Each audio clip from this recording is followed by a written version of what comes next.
Hola, buenas tardes.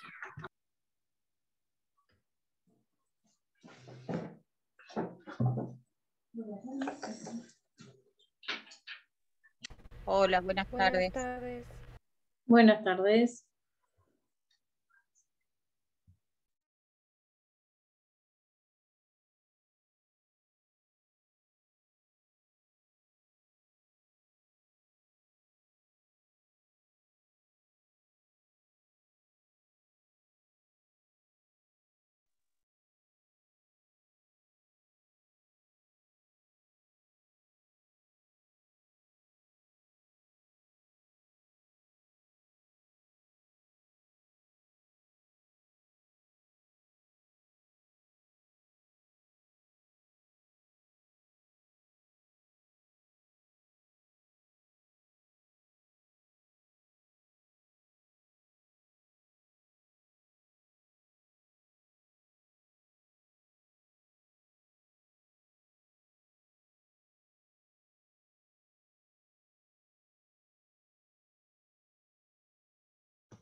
Está la plataforma.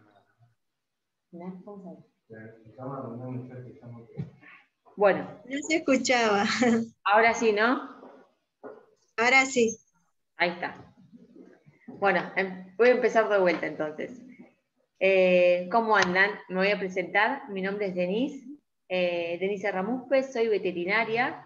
Trabajo en bromatología ya hace unos cuantos años y estamos dando este curso de manipulación de alimentos juntos, junto con la directora que se llama Cintia, y junto a Elian también, y también estamos con Eugenia, así que bueno, nada, estamos dando ya hace varios años el curso de manipulación de alimentos en forma gratuita, bien. La idea es que, más allá del carnet, que obviamente todos se anotan este curso para poder obtener el carnet de manipulador de alimentos, es poder darles ciertas recomendaciones, ciertas bases o ciertos pilares como para que ustedes puedan manipular los alimentos de forma segura, ¿bien?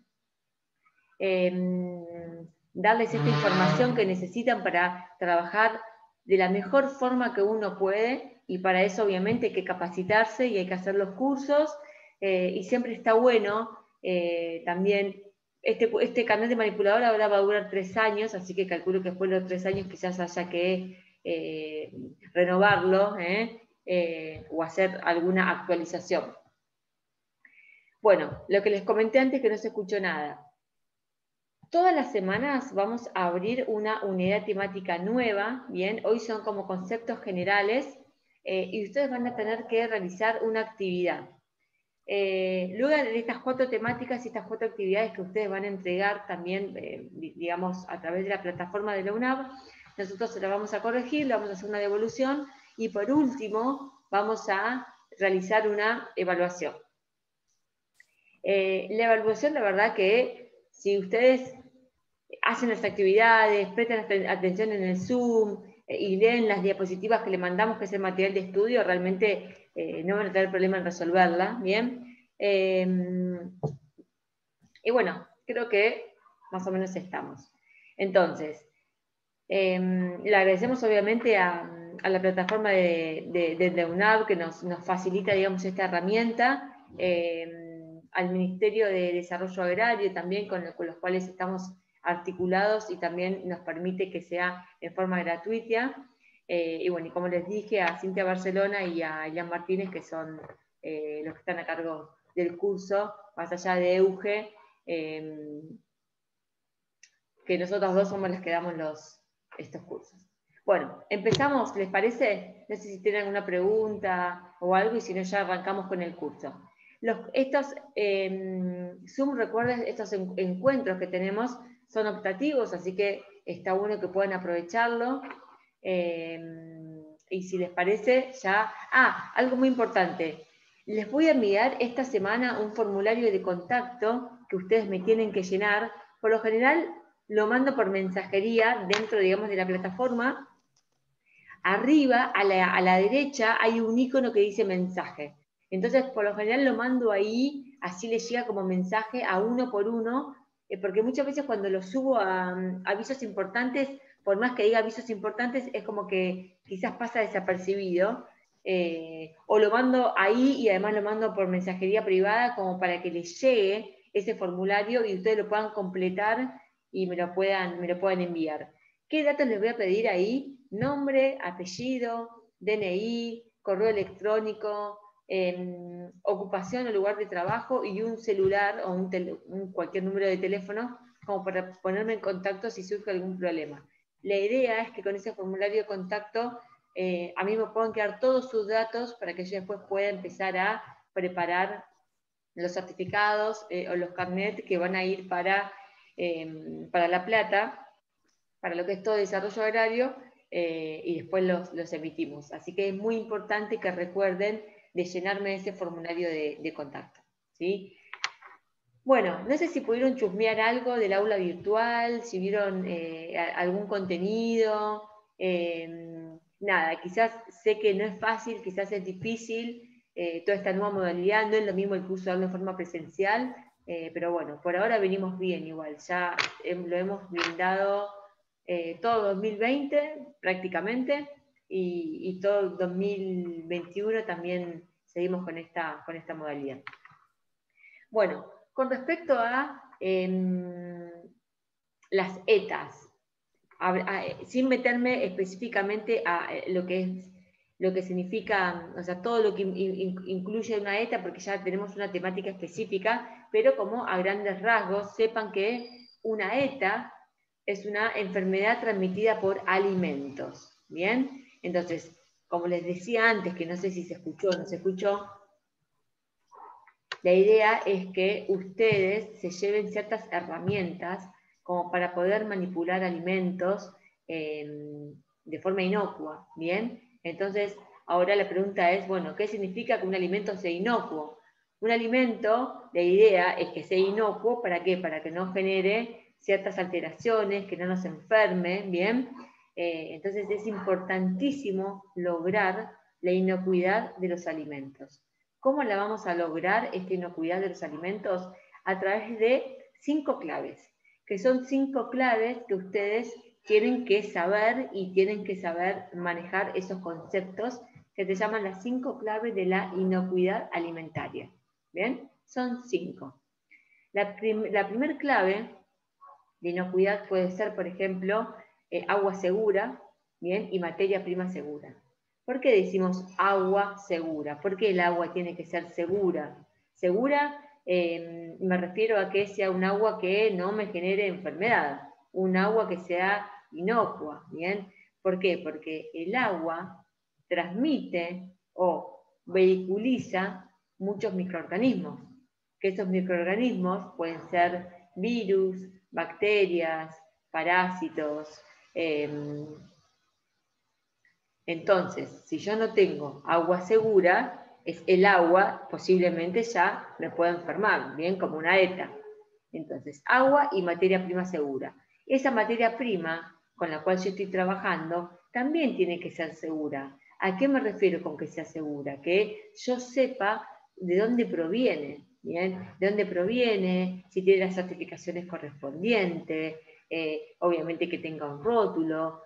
Tengo que saber de dónde viene la materia prima, ¿bien? Entonces dijimos agua segura y materia prima segura vendría a ser la primera clave de inocuidad. Igual, estas 5 claves de inocuidad, ustedes van a ver que nosotros es como que las vamos a ir repasando todo el tiempo, porque es tan importante que todas las clases vamos a mencionarles las 5 claves de inocuidad. Después, con respecto a estas 5 claves de inocuidad, otra de las claves es mantener la higiene.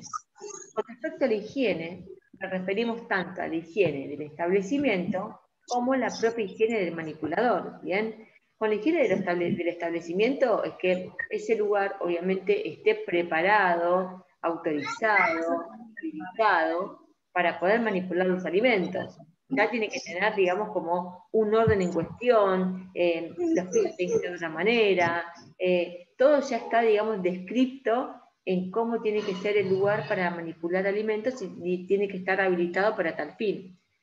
A grandes rasgos, este es como un pantallazo como para que ustedes vayan entrando en algunos conceptos, ¿bien? Después, con respecto a la higiene, ¿a qué nos referimos con la higiene del manipulador? Se supone que si la persona es que manipula los alimentos, que, no sé, por ejemplo, antes de ir al trabajo ya se haya bañado, que la ropa de calle no sea la misma con la ropa con la cual va a manipular, que la ropa del manipulador sea de color blanco. ¿Por qué? Porque la ropa de color blanco revela mucho más si hay materia orgánica o no, o sea, si hay suciedad o no.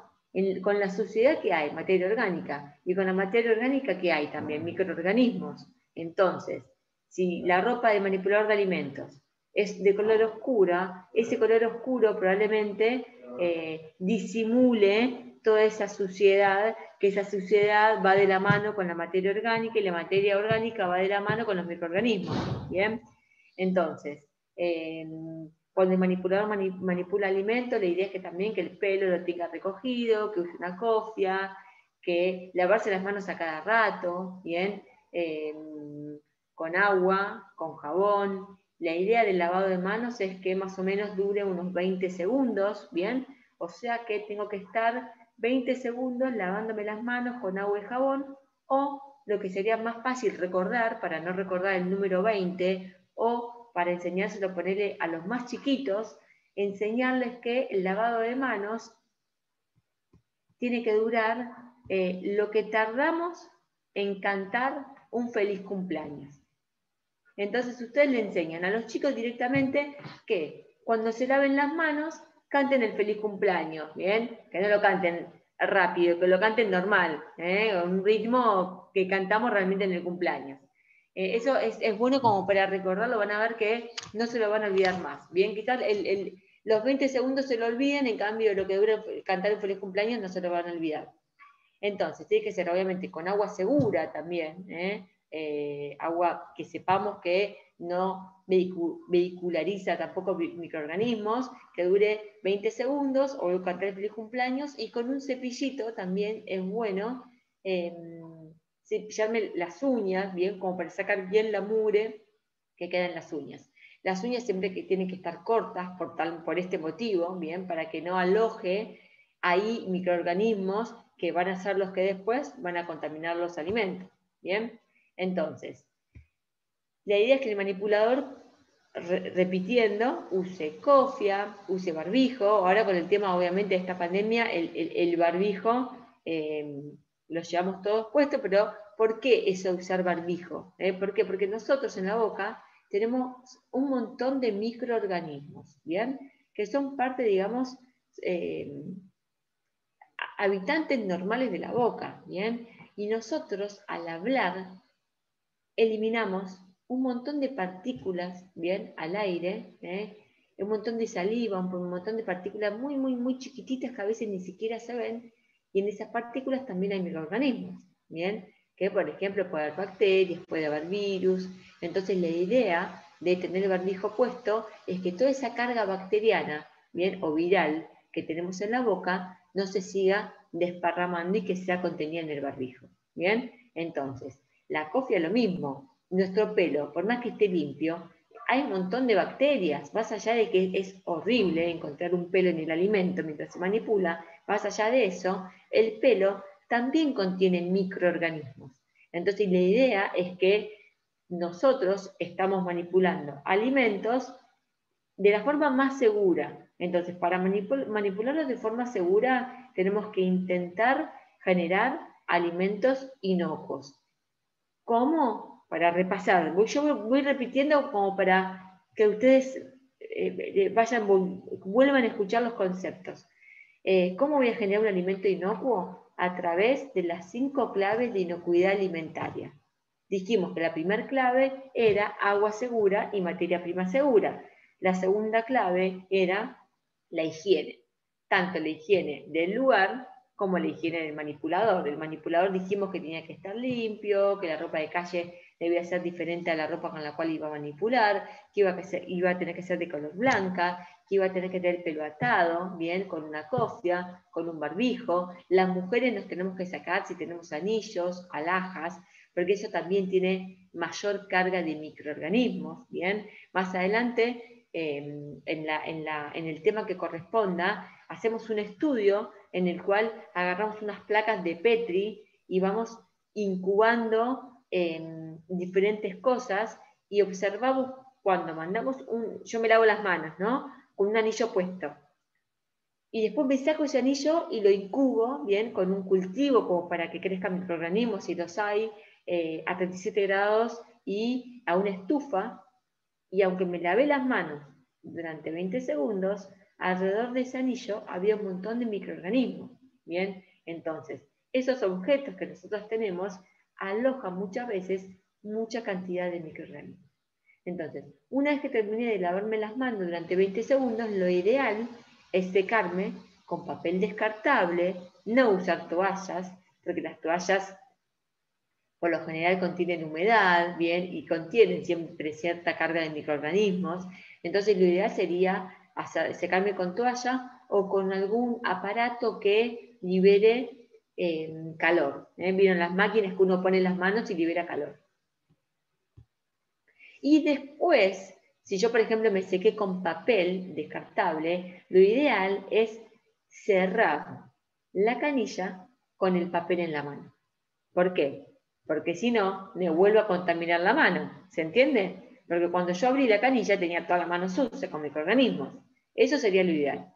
Y una vez que hice todo eso, sí sería bueno ponerme alcohol. ¿Bien? La idea del alcohol, vieron que ahora estamos a full con alcohol en gel, alcohol. La mejor forma de utilizar el alcohol es previo un buen lavado de manos. Eso es lo ideal. Entonces, primero me lavo las manos y después me pongo el alcohol. ¿Bien? Si tengo las manos sucias, no es el mecanismo correcto. Lo primero es lavarme bien las manos con agua y jabón durante 20 segundos. Y después sí colocarme el alcohol. ¿Bien? Bueno, entonces, estamos hablando de las 5 claves de inocuidad. Por otro lado, una tercera clave es cocinar los alimentos completamente. Ahora, ¿alcanza si yo cocino los alimentos completamente y punto? ¿Es suficiente cocinar los alimentos y ya? ¿Qué les parece a ustedes? O sea, yo cocino y listo, y ya está. O sea, pongo una sartén, cocino algo y ya maté todo. ¿Qué les parece? No, todos los alimentos o todos los microbios, por más que los pongamos en temperatura, no todos mueren. Muy bien. No alcanza con cocinar los alimentos completamente, sino, yo en vez de estar hablando de las 5 claves de inocuidad, solamente le diría, gente, ¿saben qué? Cocinen bien los alimentos y listo. Bien, ahora, el fuego no mata todo. Vieron que a veces uno tiene como ese concepto equivocado de, bueno, cocinarlo y ya está. Bueno, no es así. No mata todo el fuego. ¿Por qué? Porque esto es bastante complejo, pero yo les voy a dar como una introducción para que cuando lo veamos en la etapa correspondiente ya lo hayan escuchado por primera vez. ¿Bien? Por ejemplo, nosotros tenemos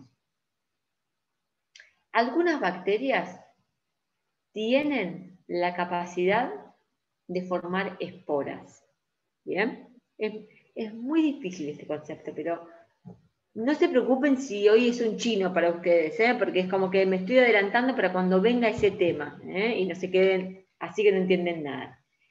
Entonces, yo tengo las bacterias, como para que se entienda, las bacterias que solamente se reproducen bien y está en estado vegetativo, y tengo otro tipo de bacterias que además de estar en estado vegetativo, a veces, cuando las condiciones no son las ideales, no son las óptimas, esporulan. ¿Bien? O sea, cuando están en un medio adverso, esporulan. ¿Qué significa que esporulen? Que cambia de estado completamente y es como que esa espora deja de necesitar todo, no necesita nada. ¿Bien? Y puede mantenerse un montón de tiempo o un montón de años en ambientes desfavorables, ¿bien? ¿Para qué? Para esperar que llegue el momento adecuado, ¿bien? Volverse a cambiar de estado, o sea, volver a estado vegetativo, que era el anterior, y empezar a generar toxinas y empezar a multiplicarse. ¿Bien? Ahora, yo les pregunto, en forma general, ¿qué necesita, por ejemplo, un microorganismo para desarrollarse? ¿Qué busca? ¿Qué quiere ese microorganismo que está ahí molestando, que está ahí buscando algo, que está ahí en el alimento? ¿Qué quiere ese microorganismo? ¿Qué busca? ¿Qué se les ocurre que puede necesitar? ¿Qué dicen?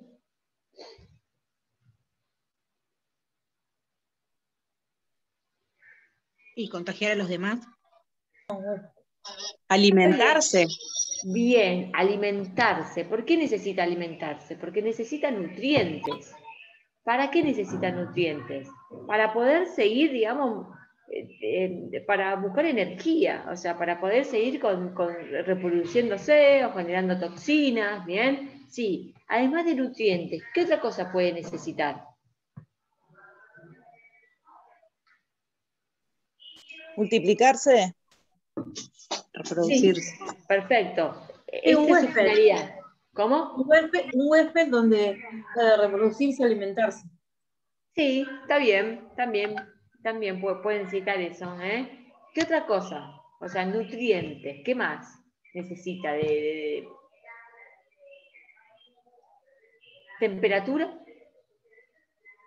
¿Una temperatura específica? ¿Bien? Temperatura, Sepan. oxígeno. Muy bien, oxígeno, o respiración, metabolismo, aerobio o anaeróbico. Hay algunas bacterias que necesitan oxígeno y hay otras bacterias que necesitan poco oxígeno. Y esas que necesitan humedad, perfecto, muy bien.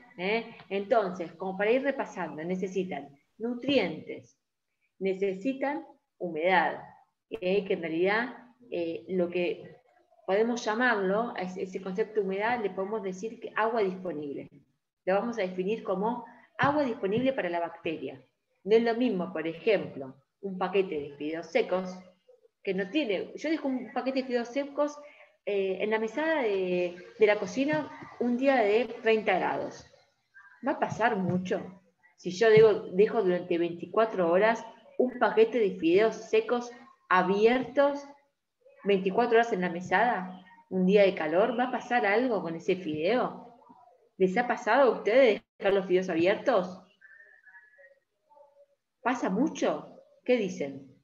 No, por un día no pasa nada. No pasa ¿Qué nada. pasa en cambio? Pues ¿Qué está pasa en seco. cambio si dejo en la mesada de la cocina un día a 30 grados durante 24 horas un pedazo de carne cruda? Se llena de ¿Qué hongo, pasa? se pudre. Nada que ver. ¿Por qué nada que ver? Porque ese fideo seco no tiene agua disponible para los microorganismos probablemente.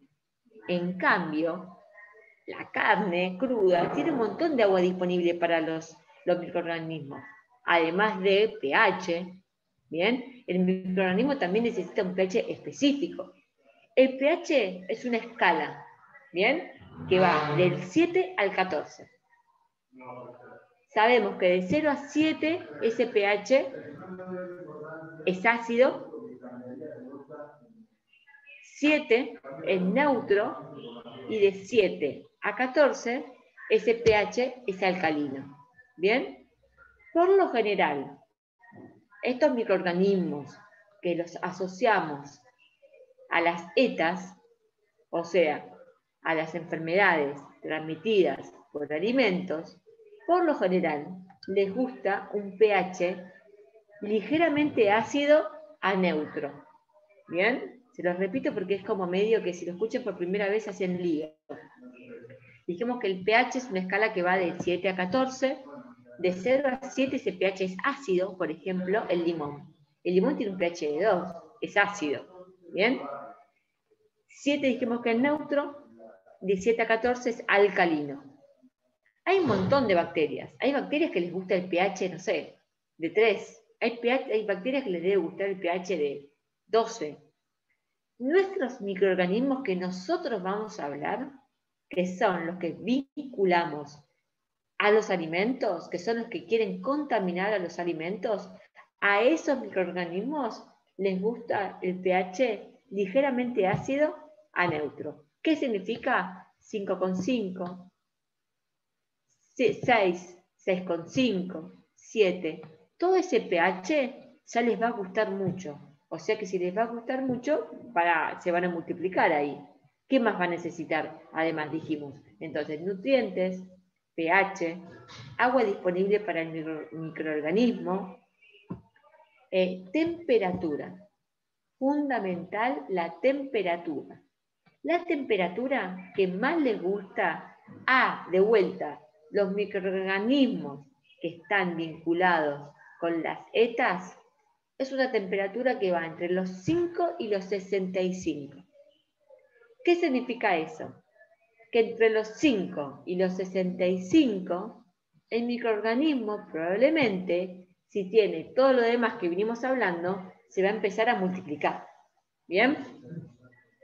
Ahora, ¿se multiplica de la misma forma en cualquier rango de esa temperatura? Supónganse 5, 37 y 65. No, mientras más temperatura, más rápido se mueven las bacterias. ¿Directamente proporcional decís que es? No, O sea, no, bien. disproporcional. Mientras más temperatura, más movimiento tienen.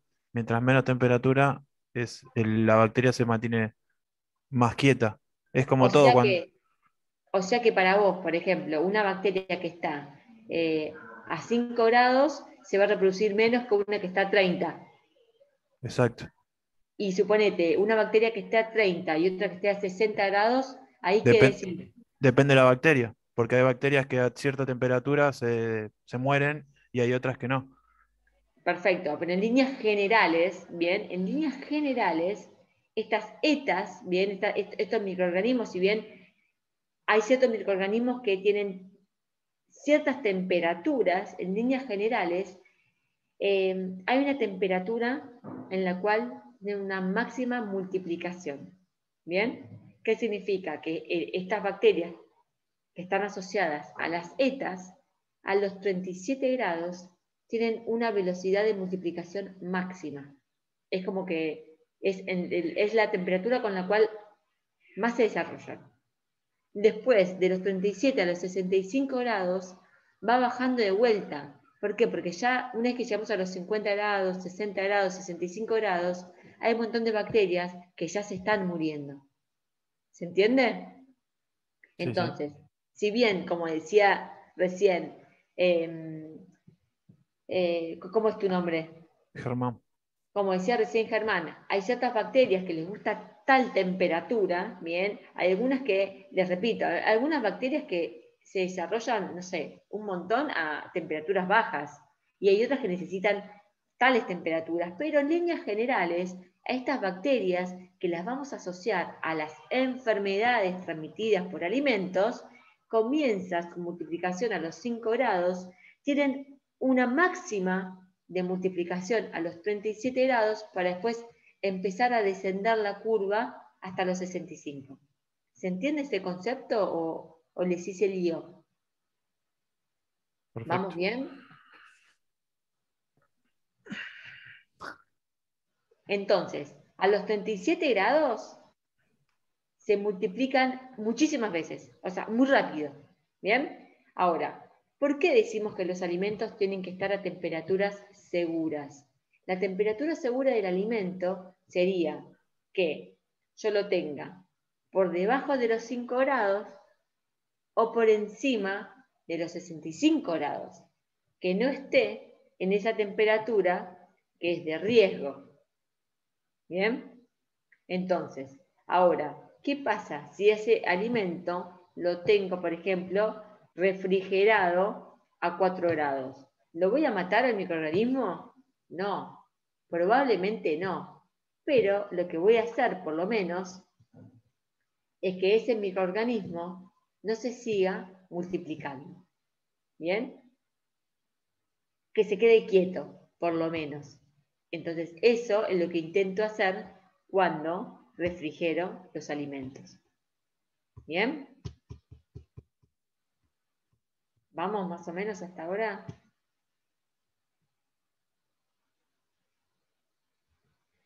Entonces, mantengo a los alimentos por debajo de los 5 grados o por encima de los 65 grados.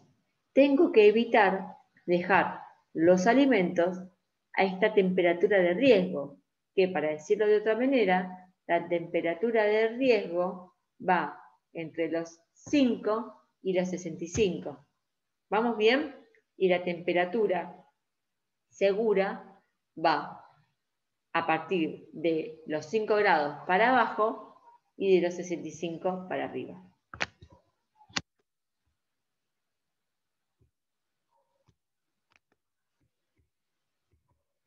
Bueno,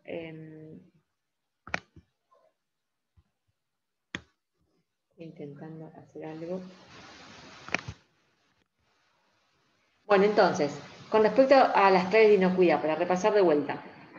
Agua segura y materia prima segura, mantener la higiene, cocinar los alimentos completamente, ¿bien? Después teníamos mantener los alimentos a temperatura segura, ¿bien? Que es lo que venimos hablando ahora. Y por otro lado, evitar la contaminación cruzada. Contaminación cruzada. ¿Qué significa contaminación cruzada? Cuando llevo los microorganismos de un lugar hacia otro. Por ejemplo, estoy manipulando en una tabla pollo crudo, ¿bien? En esa misma tabla y con ese mismo cuchillo me pongo a cortar la lechuga. Por ejemplo, no sé, lavé la lechuga bajo el agua y después la corto en esa tabla. Ahí estás contaminando todo. Claro, Es lo eso mismo, es lo mismo que pasa cuando se agarra la Escherichia coli, que uno maneja carne cruda y toca otros alimentos y ahí es donde se produce eso.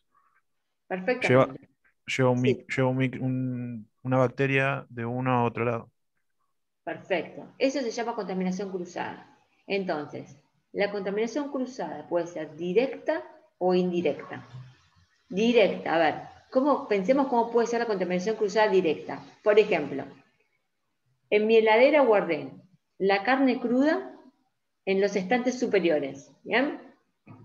Y empezaba a juntarse líquido, bien, pues suponete que la tenía congelada, se empezó a descongelar, empezó a juntar líquido, y esas gotitas de líquido cayeron al estante de abajo, donde yo justo había puesto una tarta que estaba lista para consumir. Entonces, eso es contaminación cruzada directa, porque fue directo de un alimento a otro. Y la contaminación cruzada indirecta es cuando se da, por ejemplo, a través de o un utensilio o mis manos, el ejemplo que decíamos recién de la tabla, del cuchillo, ¿bien? O estoy manipulando el pollo o la carne cruda con las manos, no me lavo las manos y voy a agarrar cualquier otro alimento. Y ahí lo estoy contaminando. Le estoy llevando todos los microorganismos que estaban en los alimentos crudos a otro que quizás no lo tenía. Entonces es muy importante que ustedes como que presten mucha atención cuando manipulan los alimentos, qué es lo que están haciendo. ¿Cuáles son? Los alimentos crudos tienen una carga bacteriana completamente diferente a los alimentos cocidos. ¿Bien? No vas a comparar la carga bacteriana que hay en el pollo crudo, en la carne cruda, en los huevos crudos, a cuando son alimentos que están listos para consumir. En líneas generales, bien, la heladera, es importante que haya un orden, según la Organización Mundial de la Salud, los alimentos que están listos para consumir tienen que estar en el estante de arriba. ¿Para qué? Para que por una cuestión de gravedad no se les caiga nada arriba de ellos. Están listos para consumir. Listo, ya está. Van arriba de todo. ¿Bien? Las carnes crudas y las masas crudas van en el estante inferior. Las carnes crudas siempre, por ejemplo, con un film, siempre que estén separadas, que estén contenidas, que no haya ningún derrame de líquidos, eso es muy importante. Otro tema importante es el tema de los huevos, que ya vamos a llegar puntualmente y vamos a ir tocando todos los temas. Esto acá es como un pantallazo a lo que son las 5 claves de inocuidad, bien, a que sepan también, ahora volvemos al tema de los huevos y demás, que es muy importante que para que ustedes obtengan el carnet, realmente tengan estos mínimos conceptos. La idea es no enfermar a nadie, la idea es que nadie la pase mal por haber manipulado mal nosotros los alimentos, sobre todo ciertas poblaciones que son de riesgo, ¿bien? No es lo mismo, no sé, una persona adulta con un buen sistema inmunológico que tenga una ETA, a quizás un niño, un menor de 5 años, una persona inmunosuprimida, ¿bien? No siempre es una gastroenteritis y nada más. Bien, no siempre es una gastritis, no siempre es solamente una enteritis y listo. Muchas veces, como recién decía Germán, el tema de la Escherichia coli es una ETA muy importante, que ya la vamos a ver específicamente en la temática de ETAs, ¿bien? Pero para que vayan sabiendo, estas Escherichia coli, ¿bien? Hay muchas variedades de Escherichia coli, muchas cepas, no todas son patógenas, ¿bien? Hay algunas cepas que son patógenas y otras no. Y son muchas veces habitantes de los intestinos de las vacas. Entonces, en el momento de faena es cuando la carne se contamina. Y después tenemos que tener mucho cuidado en cómo manipulamos la carne. Escherichia coli particularmente es una bacteria que va a estar en la superficie de la carne. No va a estar en el interior de esa carne. ¿Bien? El tema es que si manipulamos de forma incorrecta, nosotros mismos podemos llevar Escherichia coli al interior de la carne. Como, por ejemplo, si yo estoy, no sé, cocinando en una plancha un bife y lo pincho para darlo vuelta, ahí ya estoy llevando lo que estaba en la superficie al interior. Si justo ese interior no llegó a los 70 grados, el tiempo suficiente, Escherichia coli se quedó ahí y no se murió. Y después cuando lo consumimos, sobre todo un menor de 5 años, y no va a tener una simple gastroenteritis. Si justo de una cepa patógena, por ejemplo, la O157H7, es la que produce el síndrome urémico hemolítico. Bien, Argentina, sepan que tiene la tasa más alta en todo el mundo de síndrome urémico hemolítico. Los chicos por síndrome urémico hemolítico pueden quedar con insuficiencia renal aguda, ¿bien? O sea, padecen de insuficiencia renal aguda, pueden tener fallas multiorgánicas, pueden generarle la muerte, pueden tener que vivir con diálisis. Es muy importante que seamos conscientes con el tema de la manipulación cruzada, de las 5 claves de inocuidad que veníamos hablando, que el agua sea segura, pero el agua también me puede traer cualquier microorganismo, cualquiera de todos los microorganismos que vamos a ir hablando. Entonces, que el agua sea segura, saber de dónde viene mi materia orgánica, la higiene del establecimiento, la higiene del manipulador. Imagínense que si es un manipulador que no tiene buenas prácticas de manufactura, que no se lava las manos, que no respeta el tema de las contaminaciones, que mezcla los utensilios, que es un desastre, va a enfermar un montón de gente, que va al baño y no se lava las manos, ¿bien? Entonces, recuerde también el tema de cocinar los alimentos completamente, lógico, de evitar la contaminación cruzada y de mantener los alimentos a temperaturas seguras. Esas son más o menos las 5 claves de inocuidad que ustedes tienen que recordar y tienen que, digamos, ser conscientes y prestar mucha atención en esas claves de inocuidad. Ahora, ¿qué pasa con el alimento? ¿Cuándo se contamina el alimento? El alimento en realidad se contamina en cualquier etapa de la elaboración, o sea, desde el campo a la mesa hay un montón de eslabones en la cual participan diferentes manipuladores. Todos esos manipuladores tienen que prestar mucha atención y tienen que realmente generar buenas prácticas de manufactura. ¿Para qué? Para intentar obtener un alimento inocuo. ¿Bien? Entonces, ¿por qué decimos que va desde el campo? Y porque va desde que, por ejemplo, no sé, si son vegetales, desde el cordón agrícola hasta la producción en ganadera. Ahí comienzan las contaminaciones. Y después en cada uno de los escalones es donde se pueden seguir contaminando los alimentos hasta que llegan a la mesa y demás. ¿Bien? Entonces, hay un código, que es el Código Alimentario Argentino, ¿bien? Que es quien, a través del del artículo 21, nos dice que, nos indica que todas aquellas personas que manipulan alimentos tienen que tener la libreta sanitaria al día, por un lado, y el carnet de manipulador. Así que, bueno, que ahora, a partir de julio, ya se podría emitir a través de la plataforma del Ministerio de Agroindustria. De Desarrollo Agrario, perdón. Antes era Agroindustria. Bueno, sigamos. ¿Vamos bien hasta acá? ¿Sí? La primera clase, creo que la clase que viene ya habla de los rótulos, estas eran generalidades. Bueno, con respecto a las contaminaciones, hay varios tipos de contaminaciones. ¿Bien? La contaminación puede ser química, ¿bien? Puede ser física o puede ser biológica. Si la contaminación es química, va a estar dado, por ejemplo, si yo voy a un cordón agrícola, fertilizantes, por ejemplo, o sea, agrotóxicos, ¿no? Que se utilicen. Si pienso en la producción ganadera y pienso en una contaminación química, puede ser, por ejemplo, el uso de antibióticos, ¿bien?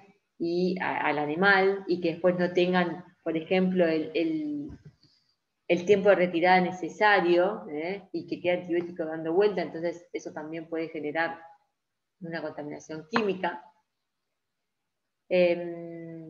Después, por ejemplo, si es una contaminación física, puede ser, por ejemplo, que al alimento haya un pedacito de madera, de vidrio, de papel, algo físico, algo que tenga estructura, papel, cartón, madera, vidrio, astillas. Y la contaminación biológica, que es como lo que más le vamos a dar, digamos, bolilla en este curso de manipulación de alimentos, que acá sí van a estar los microorganismos, bien, dentro de la contaminación biológica, que pueden ser tantos como, pueden ser bacterias, virus, hongos y parásitos. Ahí está, me faltaba el último. Entonces, el gran porcentaje de estas es de origen biológico. Y dentro de este origen biológico, de todo lo que nombramos recién, que iba a ser por bacterias, por virus, por parásitos, el mayor porcentaje de estas biológicos se da por origen de bacterias. Dentro de estas bacterias, las más comunes, Escherichia coli, Salmonella, Listeria, Clostridios, ¿bien? Dentro de las cepas parasitarias, por ejemplo, pueden ser la triquinosis, la toxoplasmosis, las cepas virales, por ejemplo, el virus de la hepatitis A, como para ir enumerando y que vayan ya escuchando algún tipo de ETA. Bueno, ¿están muy cansados? ¿Vienen bien hasta acá? ¿Les estoy haciendo mucho lío? ¿Es mucha información junta? ¿Qué dicen? ¿Qué opinan? ¿Bien? Bueno, entonces, muy importante, de esta clase ustedes se tienen que llevar, por un lado, que existe el Código Alimentario Argentino, que es quien rige las normativas de los alimentos. ¿Bien? Todas esas normativas ya están descritas en el Código Alimentario Argentino. Eso por un lado. O sea que no pueden dejar de conocer el Código Alimentario Argentino. Después, sepan que uno va a generar buenas prácticas de manufactura para obtener un alimento inocuo. Un alimento inocuo es un alimento que no me enferma al consumirlo. ¿Bien? Para poder generar un alimento inocuo, necesito llevar a cabo las 5 claves de inocuidad alimentaria. ¿Bien? Que ya las nombramos un montón de veces, las 5 claves de inocuidad. En la próxima clase, de todas maneras, vamos a volver a repasar. Después, dentro de las enfermedades transmitidas por alimentos, bien, que lo vamos a abreviar como ETA, bien, entonces enfermedad transmitida por alimentos, estas ETAs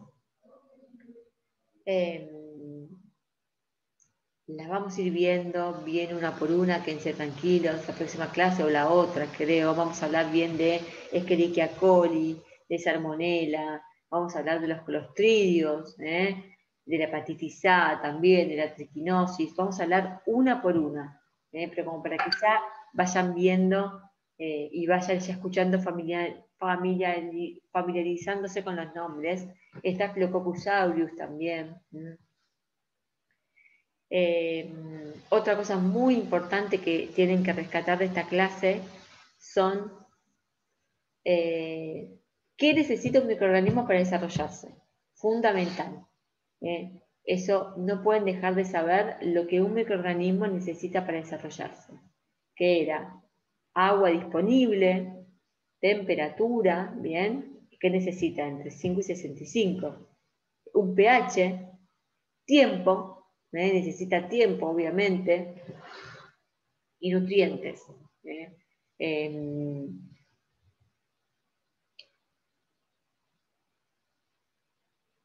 Estoy intentando hacerles un repaso. Profe, disculpa, a mí me generó una duda sobre después de los 65 grados. ¿Qué sería? ¿Como no cocinarlo bien? No, o sea, después de los 65 grados los microorganismos empiezan a destruirse, empiezan a morir. Vos a los 70 grados, 75 grados, estos microorganismos comunes a las ETAs estamos hablando, ¿no? Se empiezan a morir, se mueren. El tema es que no es que ese fuego mata todo, no es que esa cocción mata todo, porque por ejemplo, yo preparé un guiso a 80 grados, 90 grados, punto de ebullición, 100 grados, listo, perfecto. Maté muchas bacterias, ¿bien?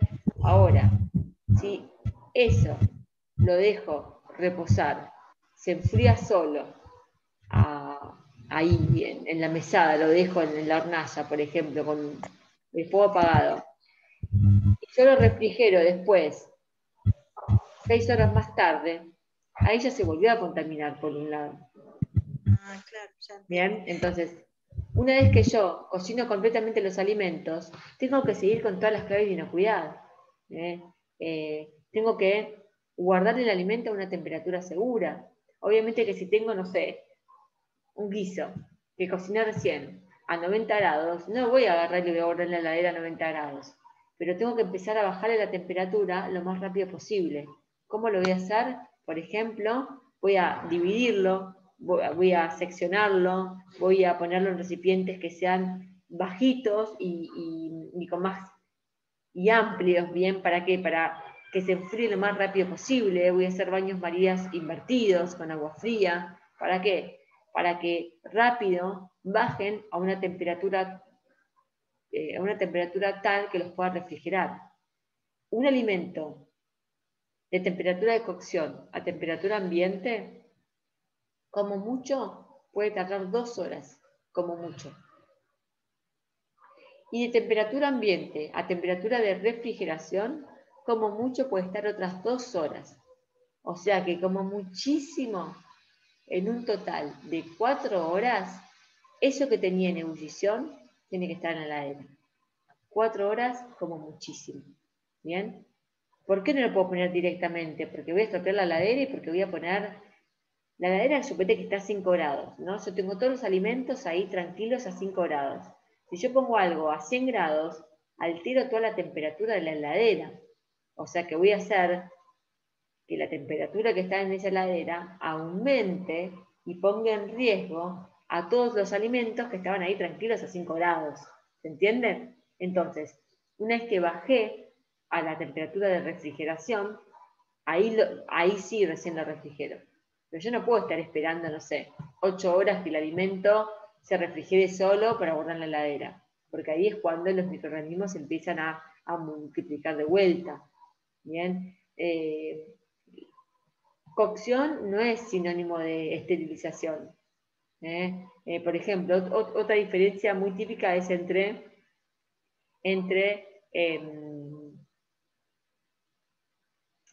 la palabra, pasteurizar, ahí está, y esterilizar. Hay un montón de leches que están pasteurizadas y hay algunas leches que están esterilizadas. ¿Cuál es la diferencia? La diferencia es el proceso térmico que recibe una y otra. ¿Bien? En la pasteurización son procesos en tiempos muy rápidos que por lo general no alcanzan los 100 grados.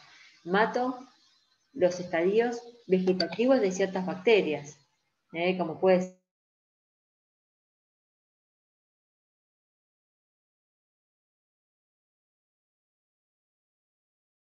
vino estadios vegetativos.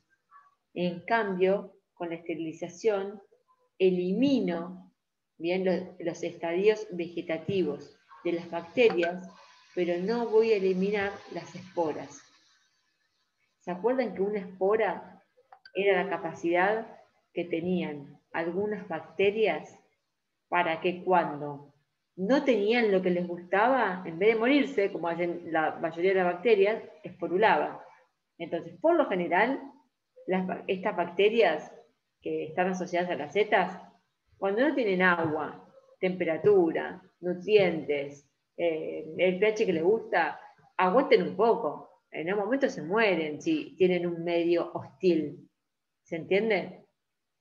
Pero hay otro tipo de bacterias, ¿bien?, que tienen esta capacidad, que en un medio hostil, en un medio muy difícil, en un medio adverso, en vez de a la larga morirse, cambian de estado.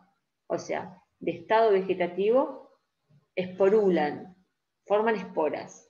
Esa espora es como, no sé, imagínense una semillita, no sé qué, como pasarlo, pero es como un estado que se queda ahí, como latente, como no necesita nada, no se multiplica obviamente tampoco, ¿ya? No puede hacer nada, pero tampoco se muere.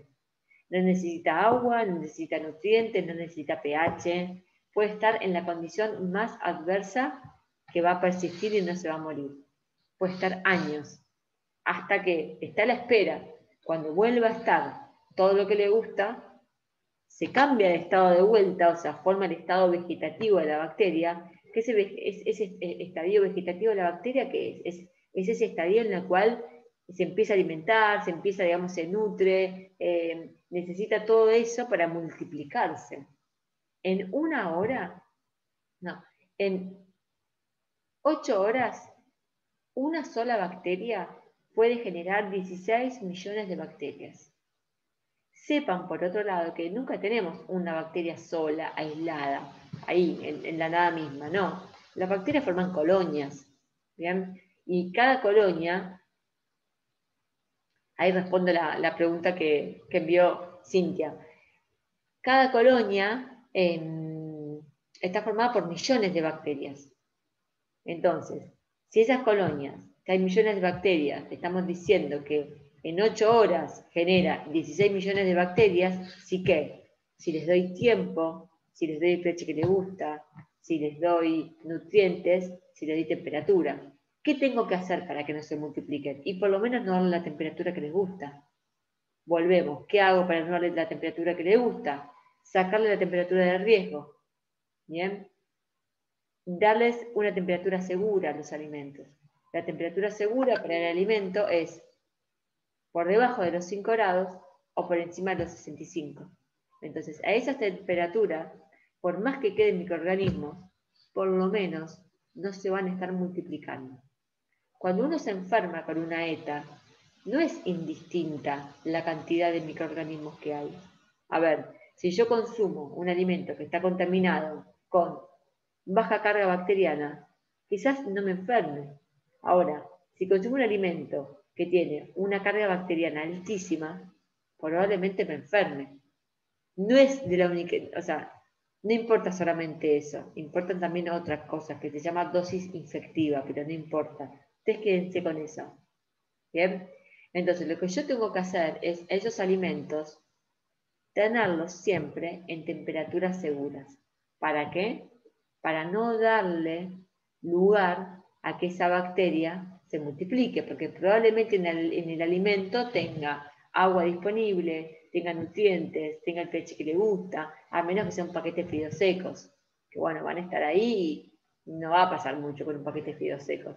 En cambio, todos esos alimentos que son ricos en agua disponible, que tienen altos niveles de proteína o que tienen un pH ligeramente ácido a neutro, van a estar las bacterias ahí, digamos, esperando tener la posibilidad para multiplicarse.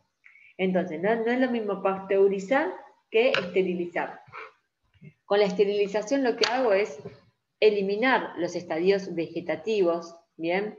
De las bacterias, y además elimino las esporas del Clostridium botulinum. Bien, por ejemplo, cuando yo voy a un supermercado y compro, no sé, una lata de tomates, un enlatado de cualquier tipo, todo eso está esterilizado.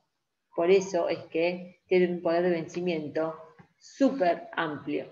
Bien, en cambio, si yo voy y me compro una conserva casera y ahí no tengo mucho, no es un alimento muy seguro. ¿Por qué?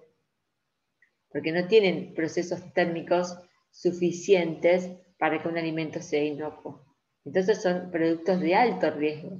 Vamos a ver la próxima, cuando toque el momento necesario, vamos a hablar bien de las conservas. Ahora no quiero hacerles mucho lío, ¿bien? Pero sepan que no es lo mismo pasteurizar que esterilizar. Nosotros en casa lo que podemos hacer es pasteurizar. Nunca vamos a poder esterilizar, porque no tenemos un autoclave. Un autoclave tienen, por ejemplo, no sé, los odontólogos, ¿bien? O en estas industrias alimentarias, ¿bien? Tienen autoclaves desarrolladas para los alimentos en la cual se autoclava todo. Bueno, ¿cómo venimos hasta acá? ¿Venimos bien? ¿Te hago una consulta? Sí. Viste que cuando uno hace algo, que estábamos justo hablando de esterilizar, viste cuando ponele, haces una mermelada casera o algo y uno dice esterilizar un frasco de vidrio, que te dicen Sí, ponerlo en agua hirviendo sí. y después lo sacás. Y ahí, para sellarlo al vacío, después se hace lo mismo, se tapa y se vuelve a poner sobre el agua hirviendo. El frasco entonces no está siendo esterilizado. No, es una pasteurización eso.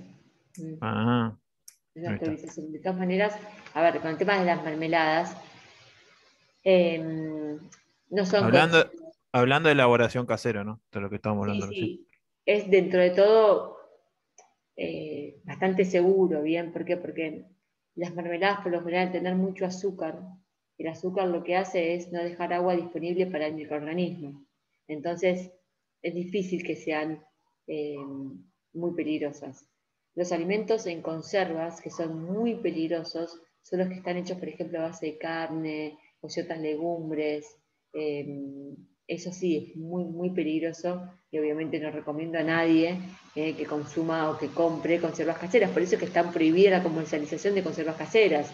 Precisamente por esto. Y si quieren, redondeamos este tema y con esto terminamos para que entiendan el peligro de la conserva. El peligro de la conserva es una bacteria que se llama Clostridium botulinum. ¿Bien? Este Clostridium, esta familia de Clostridium, tienen la capacidad de que se desarrollan en un medio sin oxígeno. Entonces, yo tengo la espora. ¿Se acuerdan que la espora era ese estadio en el cual no necesitaba nada? Entonces, con mi alimento viene la espora de regalo, que yo obviamente no sé que está la espora. Yo hago todo el procedimiento, ¿no? Para la conserva, Me súper preocupo por el frasco, por pasteurizarlo, todo lo que comentaba recién, creo que era Germán. Y pongo todo el alimento en la conserva. Lo tapo y ¿qué dejo ahí? Lo dejo sin oxígeno.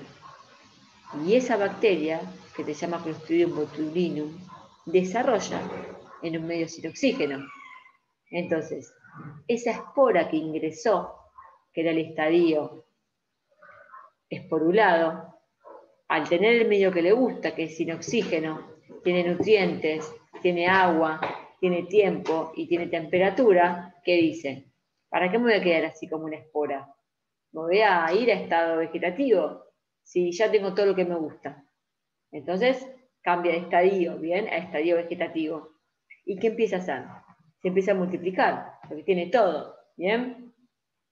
Y junto con este, se multiplica, tiene la capacidad de formar toxinas. Una toxina es un metabolito activo de la bacteria que genera los daños. O sea, no es la bacteria la que te produce la enfermedad, es la toxina que elaboró, es ese metabolito activo.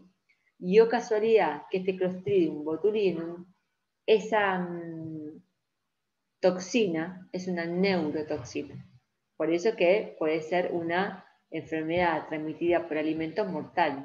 O sea, la gente se puede morir de una ETA por una conserva casera. ¿Se entiende? Entonces, ese alimento con el cual yo hice la conserva, que lo más peligroso son los que son a base de carne, ¿bien?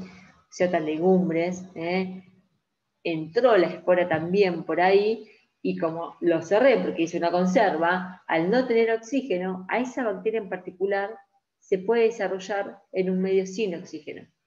Entonces cambia de estado, se multiplica, genera toxina, y cuando yo consumo esa conserva casera, no me daña la bacteria, me daña todas esas toxinas que generan las bacterias. En cambio, en el caso de la mermelada, no suelo tener este problema con el Clostridium botulinum. Todo lo que es muy dulce o es muy salado, o tiene un pH muy bajo, no suele haber problema. Después vamos a ver bien, cuando lleguemos al tema de conservas caseras, cuáles van a ser los tips que les vamos a dar a ustedes como para que tengan cuidado y presten atención, y cómo dentro de todo pueden hacer una conserva casera lo más segura posible, que obviamente no se puede comercializar por este motivo. Pero no se hagan lío, vamos despacio, eso es un tema que viene más adelante, pero bueno, como justo salió, ya quería despejarles la duda. Bueno, ¿cómo vienen hasta ahora? ¿Están muy cansados? No, va bien. ¿Vienen bien? Bien, bien, bien, sí.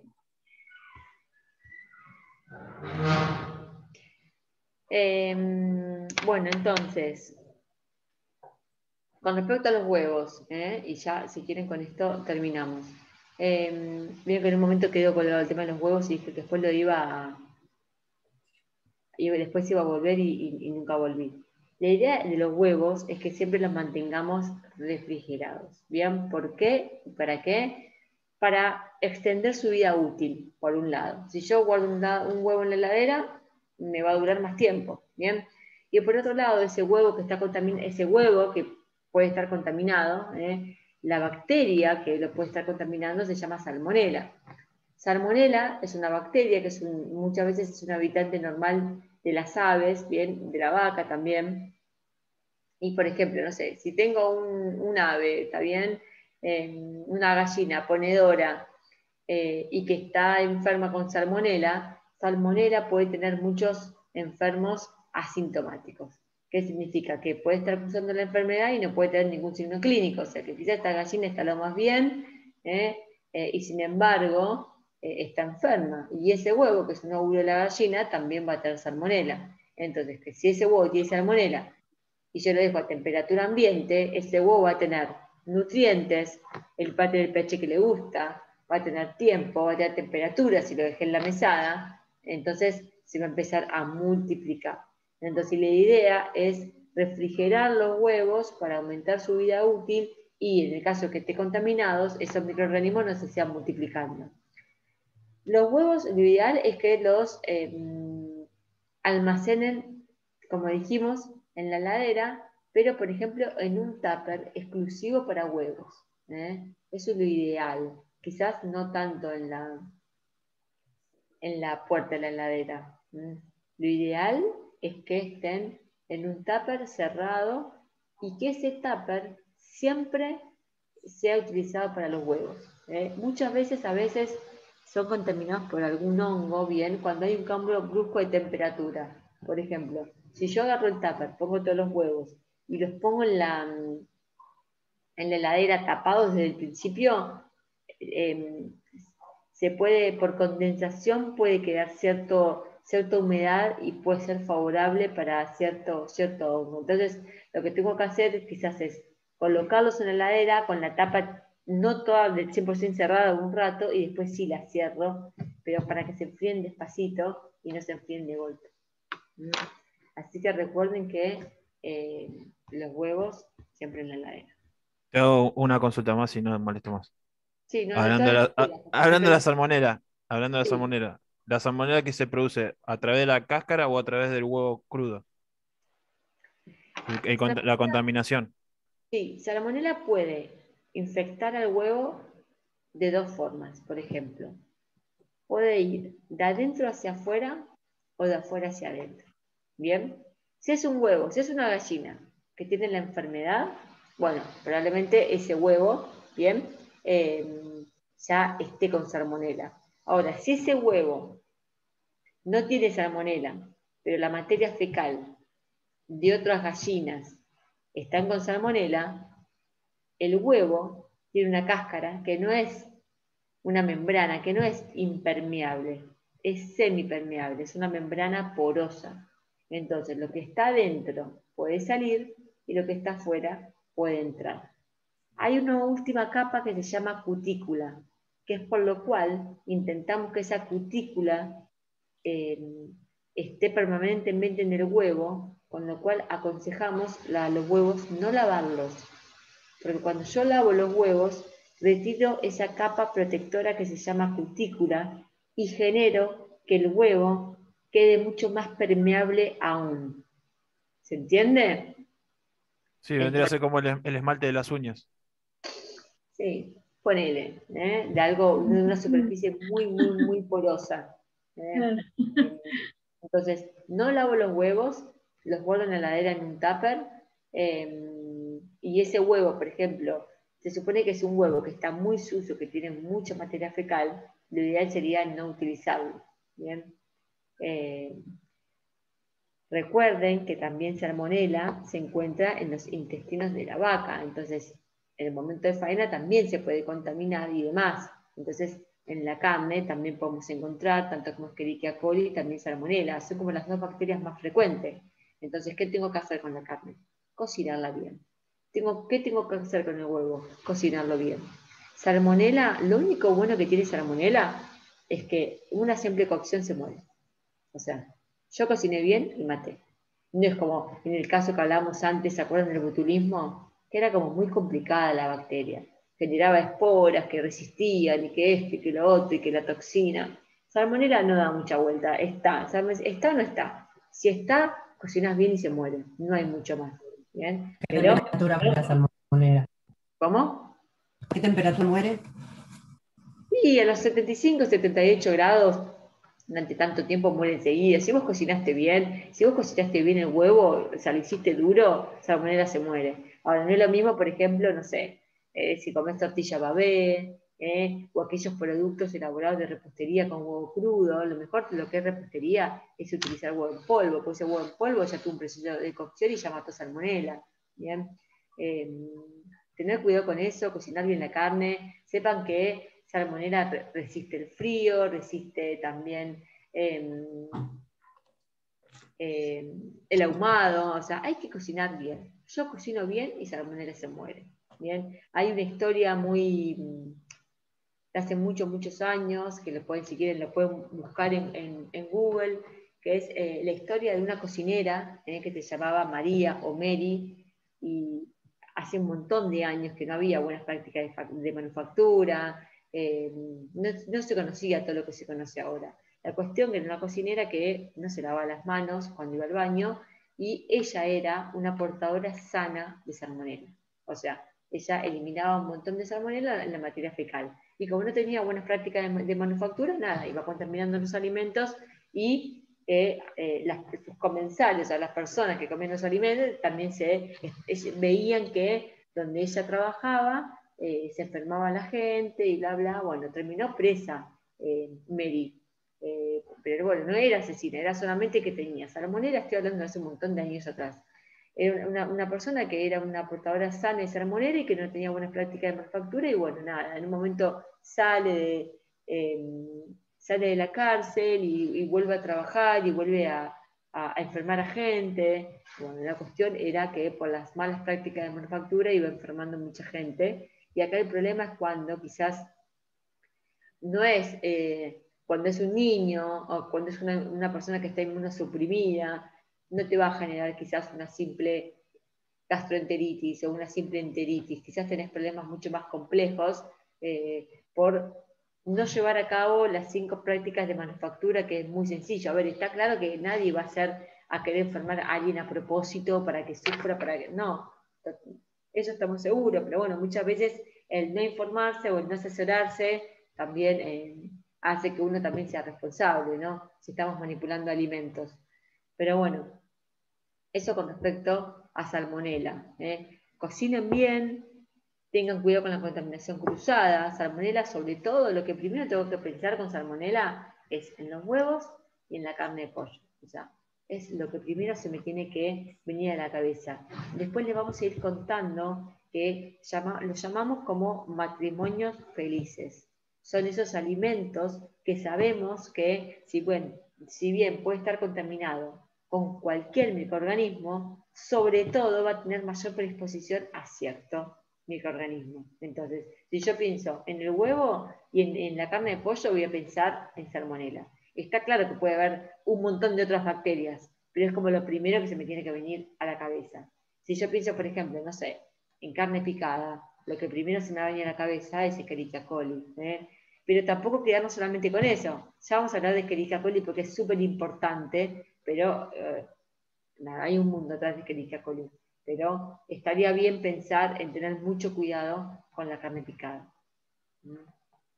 Bueno, no sé qué hora es, cómo estamos con la hora. ¿Alguien tiene por ahí? Ay, qué caras que tienen 8 todos. 8 menos cuarto. 8 menos cuarto. Están agotados, ¿no? ¿Cómo le viene bien este horario? ¿Prefieren más temprano? No, ¿Qué está bien. Para mí personalmente está bien el horario. Porque a la mañana me da la sensación de que todos estamos trabajando, ¿no? Quizás Sí. no les viene bien este horario. De última, lo que podemos ir haciendo es, pueden ir poniendo sus comentarios en el aula virtual de qué horario prefieren, si a la mañana o si en este horario, y nosotros de alguna forma poder ir adaptándonos a ustedes. Recuerdo para el que llegó más tarde que va a haber un formulario de contacto, bien, que todavía no los envié, pero se los voy a mandar en el transcurso de la semana por mensajería instantánea de la plataforma, y que lo tienen que llenar sí o sí para que después pueda generar y emitir el carnet de manipulador. Bueno, espero no haberlos agotado tanto con la charla. Recuerden entonces el Código Alimentario Argentino, las 5 claves de inocuidad alimentaria, los tipos de contaminaciones que había, que podía ser biológica, química, física, el tema de la heladera, cómo tengo que guardar los alimentos en la heladera,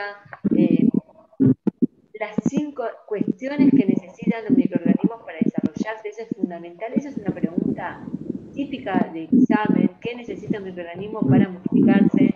¿O cuál es la temperatura en la cual máxima en la cual se desarrolla? Que habíamos dicho que eran los 37 grados.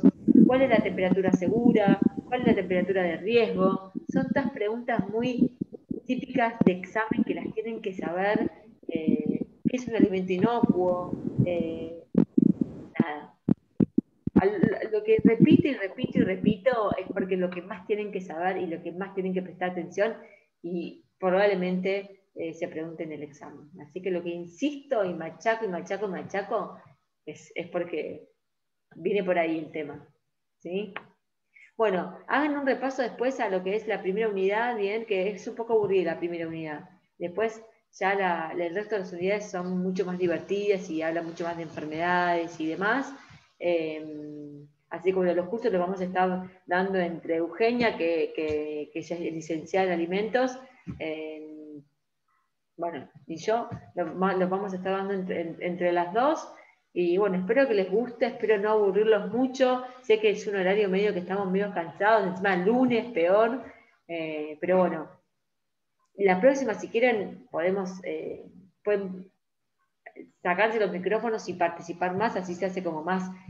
Lo bueno que tenemos en forma presencial es que hay como un ida y vuelta entre nosotros y ustedes. Entonces quizás eso lo hace menos dinámico. Siempre hay alguno en el aula que se duerme o que está aburrido.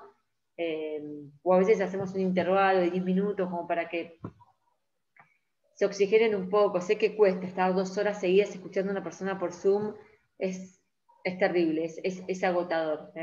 Así que bueno, los libero, nos vemos el próximo lunes. Yo calculo que va a ser a las 18 horas también. Disculpen que hoy me demoré al entrar, no podía ingresar, porque veníamos ingresando de otra manera. Y bueno, nada, recuerden, nosotros somos bromatología del municipio de Almirante Brown, y bueno, nada, estamos a disposición de ustedes para lo que necesiten. ¿Te hago una consulta? Sí, decime. ¿Vamos a trabajar también la contaminación cruzada por gluten? Perdón? Gluten. ¿Por gluten? ¿Por gluten dijiste?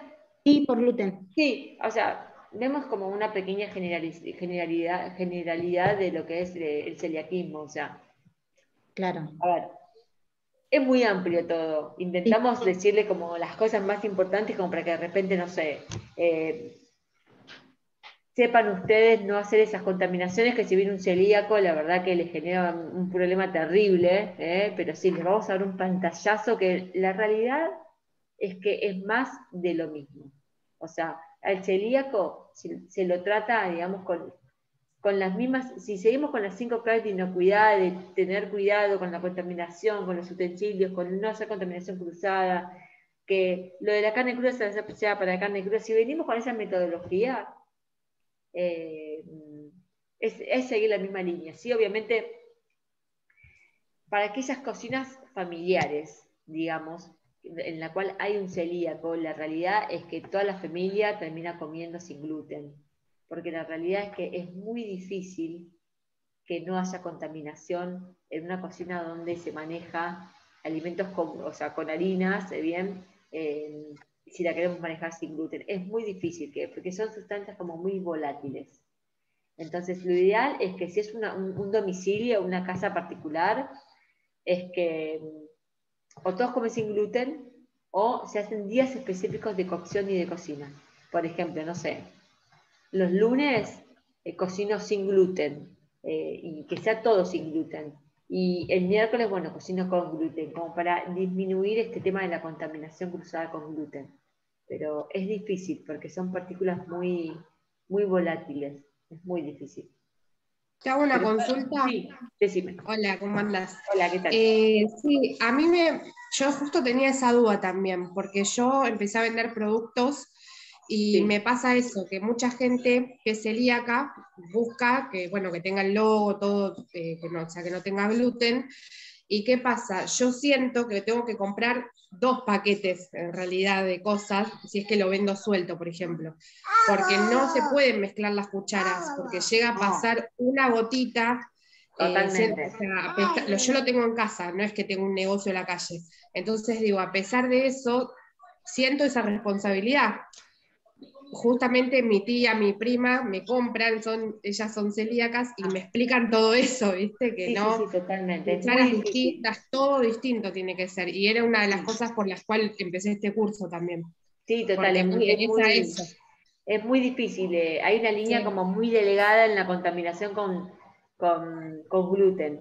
Pero bueno, eso, la idea es que todo ese día se trabaje, digamos, sin gluten, hasta la ropa. Hasta en la ropa uno puede llevar partículas con gluten, pero sí, es súper difícil. Ni te digo a ver en un restaurante, o sea, en un restaurante diría que es imposible prácticamente, si hay alimentos mixtos hablando, que no haya una mínima contaminación para el plato celíaco. Es muy difícil, por lo general siempre hay. Así Gracias. que sí, algo vamos a abordar del tema de celiaquía, pero les repito, es una generalidad, es como para que sepan qué es, qué se hace, por qué tienen, digamos, esta...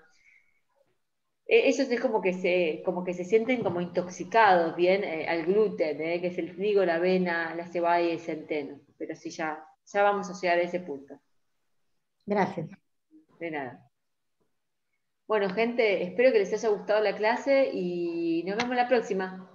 ¿Les parece? Todas las dudas que tengan las pueden escribir y las podemos tratar la clase que viene.